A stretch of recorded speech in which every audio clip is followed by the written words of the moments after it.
Students, इस video में हम कैलकुलेट करेंगे मोलिकुलर मास। यहाँ पर 3 मोलिक्यूल्स हैं, वाटर, CO2 एंड मीथेन।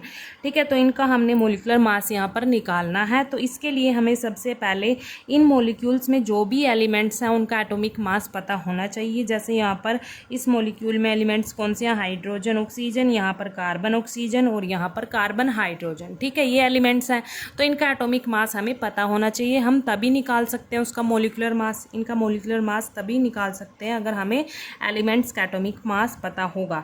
तो अब इन एलिमेंट्स का एटॉमिक मास कैसे याद रखें हम, उसके लिए मैंने एक अलग अलग से वीडियो बना रखी है। वहाँ पर मैंने ट्रिक बताई है कि हम एलिमेंट्स का एटॉमिक मास कैसे याद रखें।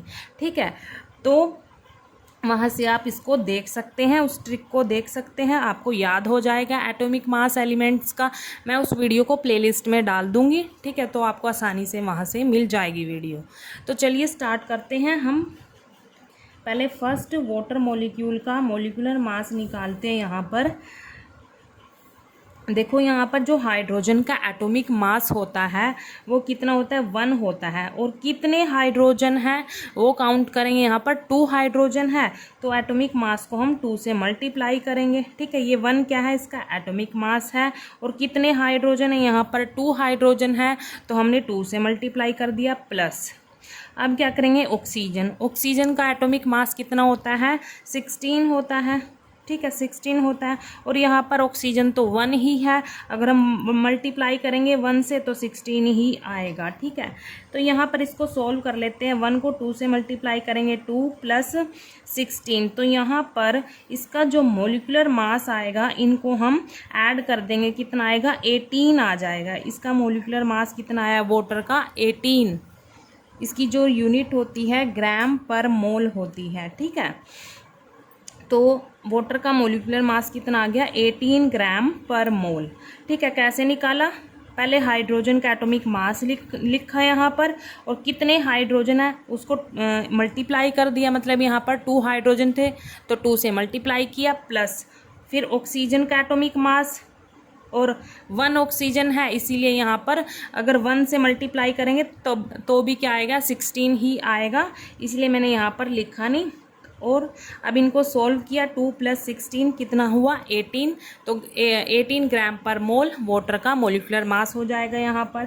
ऐसे ही हम क्या करेंगे? सेकंड मॉलिक्यूल का निकाल लेंगे, CO2 का निकाल लेंगे। यहाँ पर देखो, पहले क्या है? कार्बन है। कार्बन का एटॉमिक मास कितना होता है?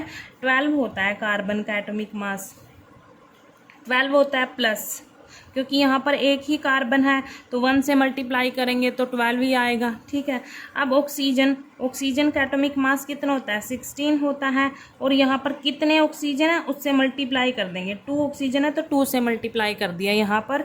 ठीक है, अब इसको सॉल्व कर लेंगे। 12 प्लस 16 को 2 से मल्टीप्लाई करेंगे तो 32 आएगा। और इनको हम ऐड करेंगे, क्या आएगा? 44 ग्राम पर मोल आ जाएगा। तो हमारा CO2 का मोलिकुलर मास कितना है? 44 ग्राम पर मोल आ गया। अब हम ऐसे ही हम थर्ड मोलिक्यूल का भी निकाल लेंगे, CH4 मीथेन का निकाल लेंगे।